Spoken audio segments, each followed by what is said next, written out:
JVS ಚಾನಲ್ಗೆ ಸುಸ್ವಾಗತ. ನಾನು ಜಾನಕಿ. ಇವತ್ತಿನ ವಿಡಿಯೋಲಿ ನಾವು ಟೋಟಲ್ ಬರುವಂತಹ 8 ಜನರಲ್ ಡಿಫೆನ್ಸ್ ಅನ್ನ ನೋಡೋಣ. ಇದ್ರ ಮೇಲೆ ನಾನು ಆಲ್ರೆಡಿ ವಿಡಿಯೋನ ಮಾಡಿದ್ದೆ, ಬಟ್ ಅದರಲ್ಲಿ ಆಡಿಯೋ ಮತ್ತೆ ವಿಡಿಯೋ ಕ್ಲಿಯರ್ ಇರದೇ ಇರೋ ಕಾರಣ ಮತ್ತೊಂದ್ಸತಿ ಇದೇ ವಿಡಿಯೋನ ನಾನು ಮಾಡ್ತಾ ಇದ್ದೀನಿ.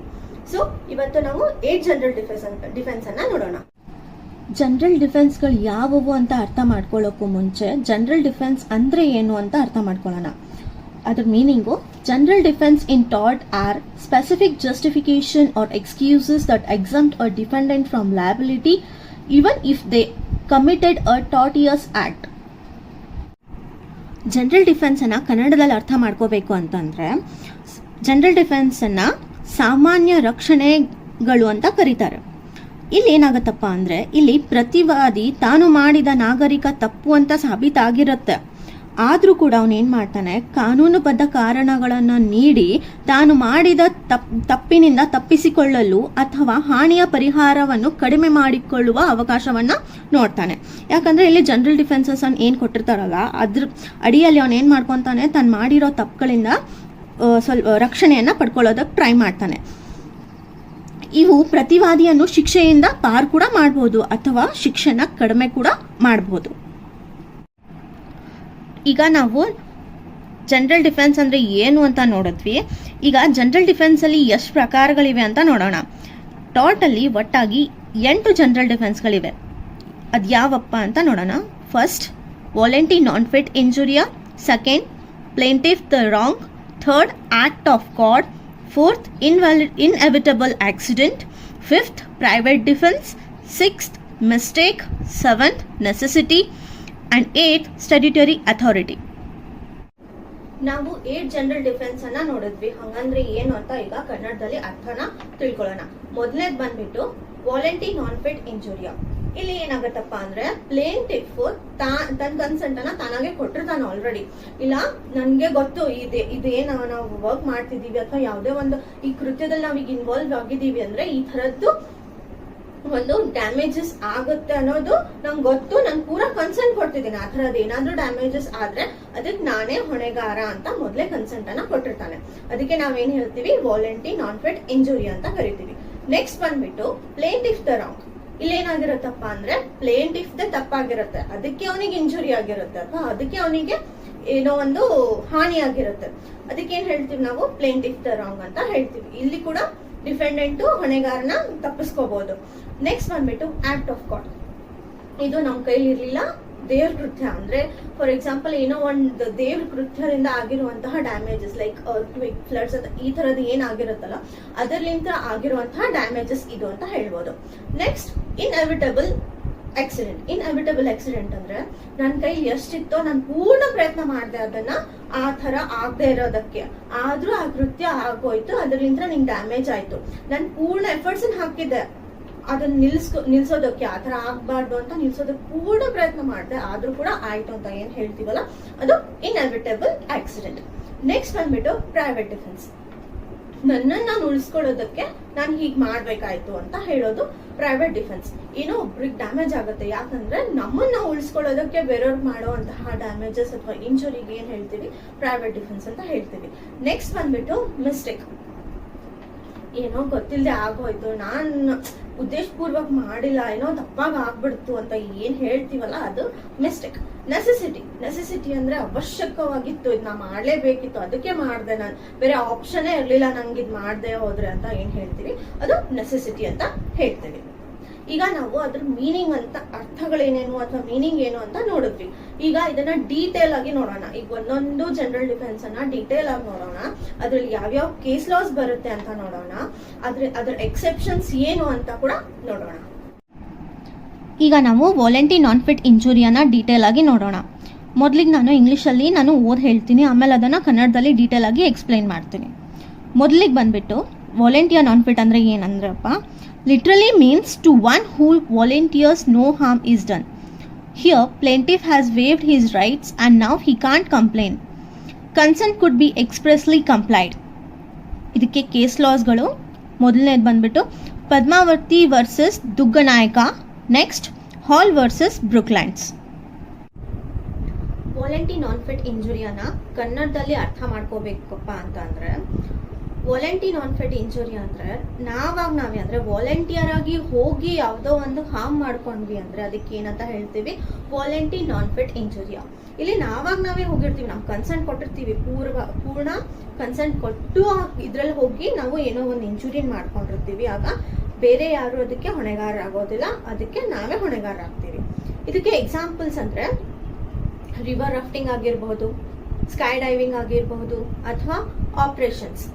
ಅಂದ್ರೆ ಎಕ್ಸಾಂಪಲ್ ನ ಡೀಟೇಲ್ ಆಗಿ ನಿಮ್ಗೆ ಹೇಳ್ತೀನಿ. ಹೆಂಗಪ್ಪ ಅಂದ್ರೆ ರಿವರ್ ರಾಫ್ಟಿಂಗ್ ಅಥವಾ ಸ್ಕೈ ಡೈವಿಂಗ್ ಅಲ್ಲಿ ನಮ್ಗೆ ಗೊತ್ತಿರುತ್ತೆ ಏನೋ ಆಗ್ಬೋದು, ಅಥವಾ ಮೇಲಿಂದ ಬಿದ್ದು ಎಲ್ಲೋ ನಮ್ ತಲೆ ಬಡ್ಕೋಬಹುದು, ಅಥವಾ ಏನೋ ನಮ್ಗೆ ಹಾರ್ಮ್ ಆಗ್ಬೋದು, ಏನೋ ಇಂಜುರಿ ಆಗ್ಬೋದು, ಅಥವಾ ರಿವರ್ ರಾಫ್ಟಿಂಗ್ ಅಲ್ಲಿ ಕೂಡ ಏನೋ ಒಂದು ಇಂಜುರೀಸ್ ಆಗ್ಬೋದು ಅಂತ ನಮಗ್ ಎಲ್ಲೋ ಒಂದ್ ಕಡೆ ಕಲ್ಪನೆ ಇರುತ್ತೆ. ಅಂದ್ರೆ ಪಕ್ಕ ಈ ತರಾನೇ ಆಗುತ್ತೆ ಅಂತಲ್ಲ, ಏನೋ ಒಂದು ಆಯ್ತಪ್ಪ ಬೈ ಚಾನ್ಸ್ ಆಯ್ತು ಅಂದ್ರೆ ಅದಕ್ಕೆ ನಾವೇ ಜವಾಬ್ದಾರಿ ಅಂತ ನಾವು ಮೊದಲೇ ಕನ್ಸೆಂಟ್ ಕೊಟ್ಟಿರ್ತೀವಿ. ಆಮೇಲೆ ಈವನ್ ಆಪರೇಷನ್ಸ್ ಅಲ್ಲಾದ್ರೂ ಅವ್ರ ಕೆಲಸನ ಕರೆಕ್ಟ್ ಆಗಿ ಆಪರೇಟ್ ಮಾಡ್ತಿರ್ತಾರೆ. ಬಟ್ ಯಾವುದೋ ಒಂದು ಮೆಡಿಸಿನ್ ನಮ್ಗೆ ಆಗ್ಬಾರ್ದೇ ಇರ್ಬೋದು, ಅಥವಾ ಏನೋ ಒಂದು ಸಿಚುವೇಶನ್ ನಮ್ಗೆ ಏನೋ ಹೆಚ್ಚು ಕಡಿಮೆ ಆಯ್ತಪ್ಪ ಅಂದ್ರೆ ಅದಕ್ಕೆ ನಾವೇ ಜವಾಬ್ದಾರರು ಅಂತ ಮೊದಲೇ ಆಪರೇಷನ್ ಮಾಡ್ಬೇಕಾದ್ರೂ ನಾವು ಬರೆದು ಕೊಟ್ಟಿರ್ತೀವಿ. ಇದಕ್ಕೆ ಏನಂತೀವಿ, ವಾಲಂಟಿ ನಾನ್ ಫಿಟ್ ಇಂಜುರಿ ಅಂತ ಹೇಳ್ತೀವಿ.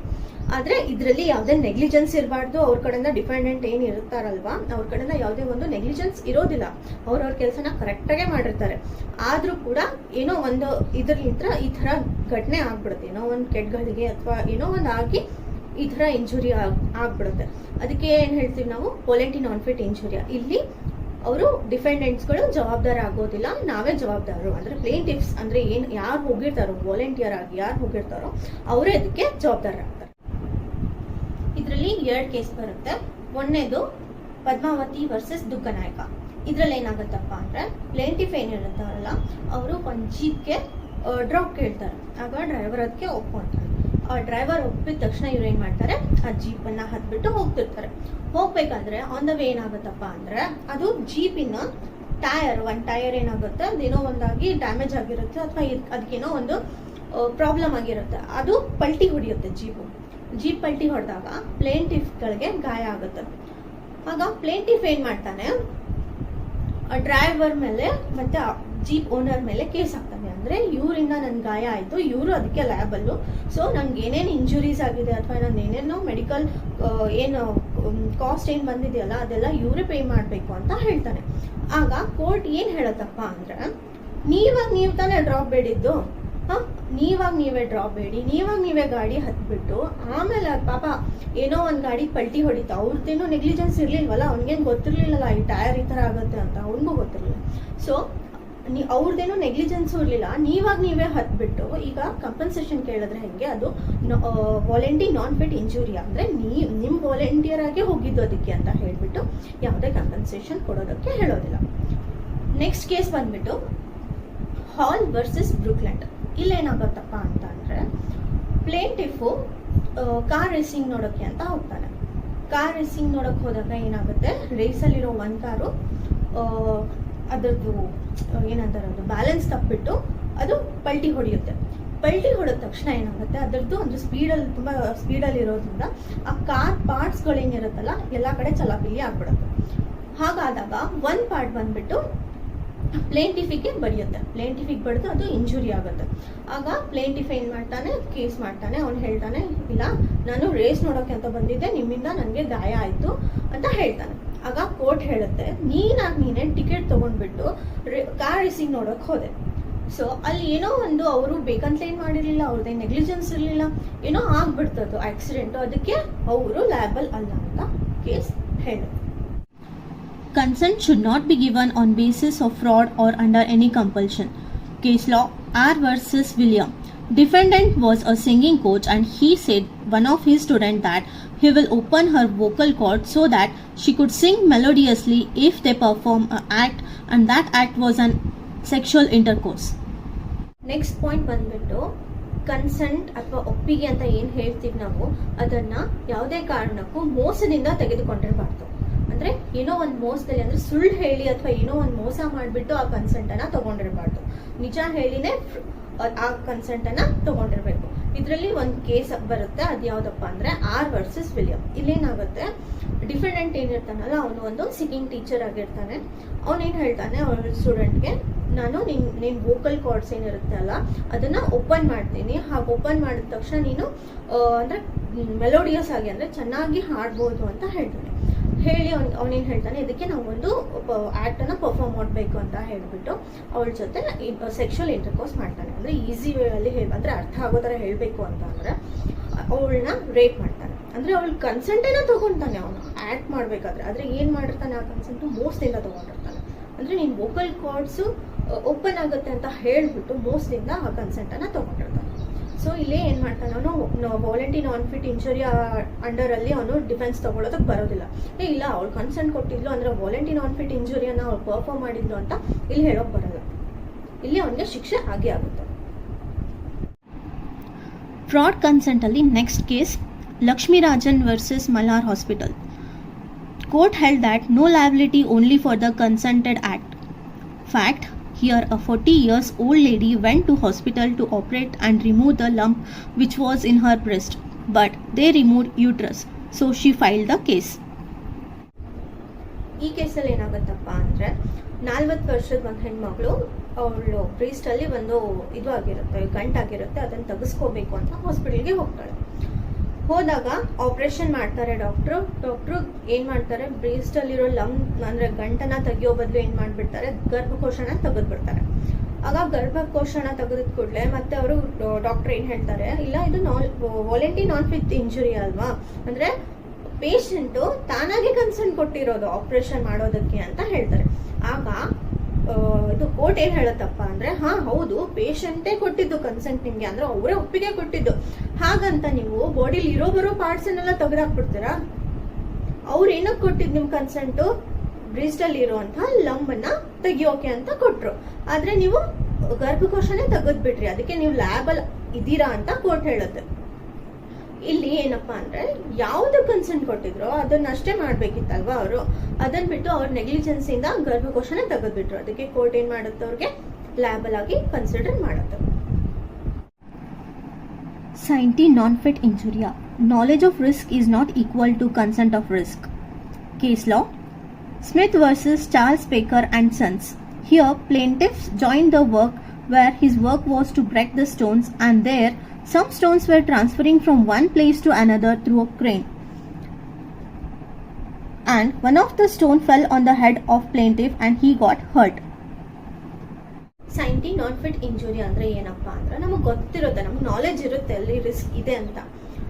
ಆದ್ರೆ ನಾವು ಅನ್ಕೊಂಡಿದ್ದಕ್ಕಿಂತನೂ ನಾವು ಎಷ್ಟು ಒಪ್ಕೊಂಡಿರ್ತೀವಲ್ವಾ, ಏನು ಒಪ್ಪಿಗೆ ಕೊಟ್ಟಿರ್ತೀವಲ್ಲ, ಇಷ್ಟು ರಿಸ್ಕ್ ಇರುತ್ತೆ, ನಾನು ಇಷ್ಟು ರಿಸ್ಕ್ ಜೊತೆ ಡೀಲ್ ಮಾಡ್ತೀನಿ ಅಂತ ಒಪ್ಕೊಂಡಿರ್ತೀವಿ.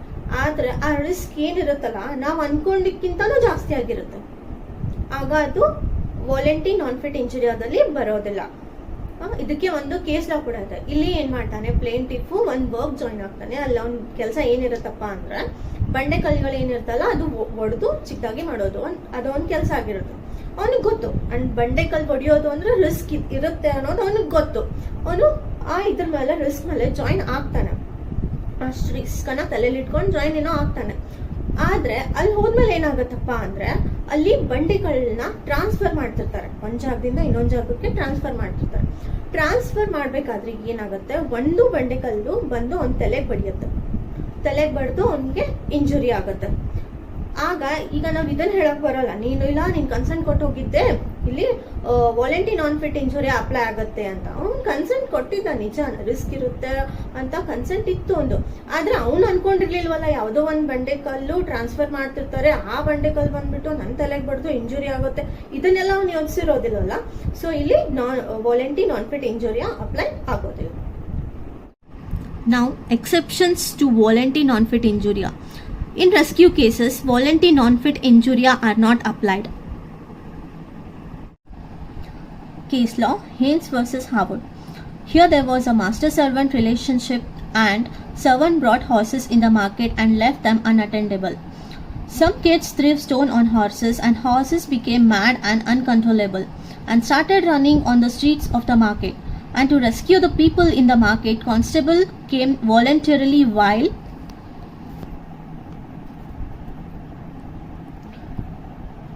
While rescuing the people, he got injured, so he went to the master and asked for the compensation.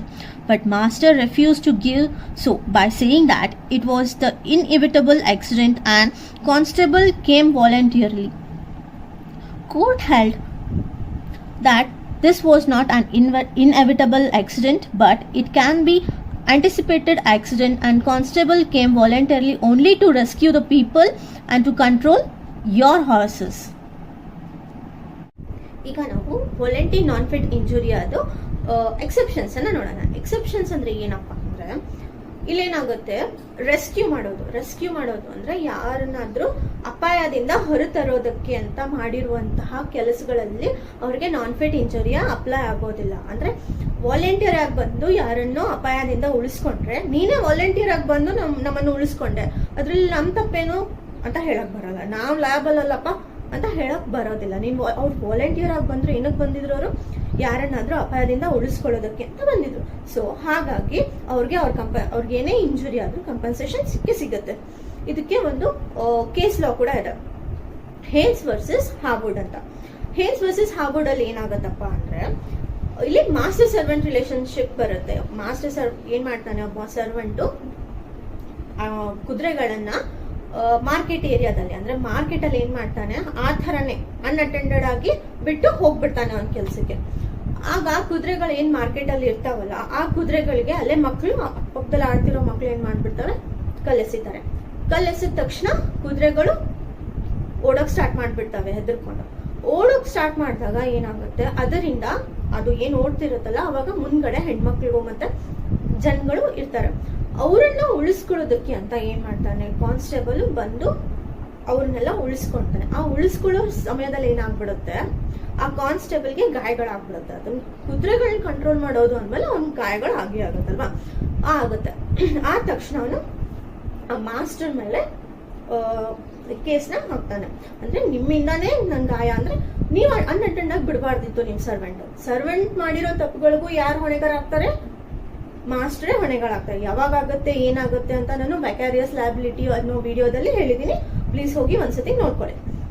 ಆಗ ಮಾಸ್ಟರ್ ಮೇಲೆ ಕೂಡ ಹೊಣೆಗಾರಿಕೆ ಬೀಳುತ್ತಲ್ಲ, ಆಗ ಅವ್ನು ಮಾಸ್ಟರ್ ಏನ್ ಹೇಳ್ತಾನೆ, ಇಲ್ಲ ನಾವು ಹೊಣೆಗಾರರಲ್ಲ, ಇದು ಇನ್ಎವಿಟೇಬಲ್ ಡ್ಯಾಮೇಜ್ ಅಂದ್ರೆ ಇನ್ಎವಿಟೇಬಲ್ ಆಕ್ಸಿಡೆಂಟ್ ಆಗಿದ್ದು ಅಂತ ಹೇಳ್ತಾನೆ. ಇನ್ಎವಿಟೇಬಲ್ ಅಂದ್ರೆ ನಾವೇನೇನ್ ಮಾಡ್ಬೇಕು ಅದೆಲ್ಲ ಮಾಡಿದ್ವಿ, ನಮ್ ಕೈ ಮೀರಿದ್ದಿತ್ತು ಇದು ಅಂತ ಹೇಳ್ತಾನೆ.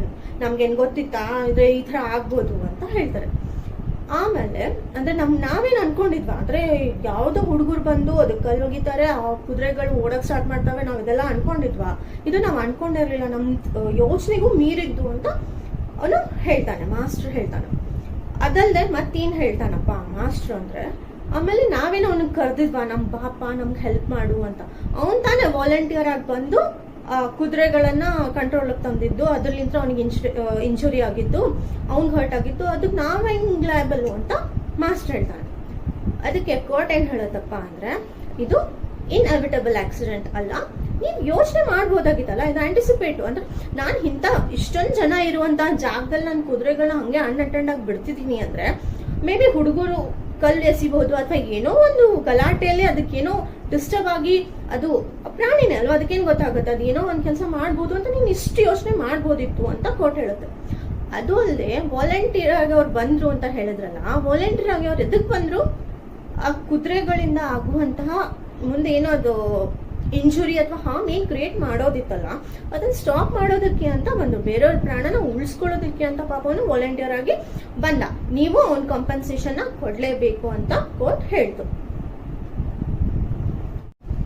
ವಾಲಂಟಿ ನಾನ್ ಫಿಟ್ ಇಂಜುರಿ ಅಂದ್ರೆ ಏನು, ಅದ್ ಯಾವಾಗ ಅಪ್ಲೈ ಆಗುತ್ತೆ, ಅದ್ ಯಾವಾಗ ಎಕ್ಸೆಪ್ಷನ್ ಆಗುತ್ತೆ, ಅದೆಲ್ಲ ಅರ್ಥ ಆಯ್ತು ಅಂತ ಅನ್ಕೊಂತೀವಿ. ಏನೇ ಕ್ವರೀಸ್ ಇದ್ರು ಪ್ಲೀಸ್ ಕಮೆಂಟ್ ಮಾಡಿ. ಮತ್ತೆ ಬಾಕಿ ಏನ್ 7 ಜನರಲ್ ಎಕ್ಸೆಪ್ಷನ್ಸ್ ಇದಾವಲ್ಲ, ಅದು ನಾವು ನೆಕ್ಸ್ಟ್ ವಿಡಿಯೋ ಅಲ್ಲಿ ನೋಡೋಣ.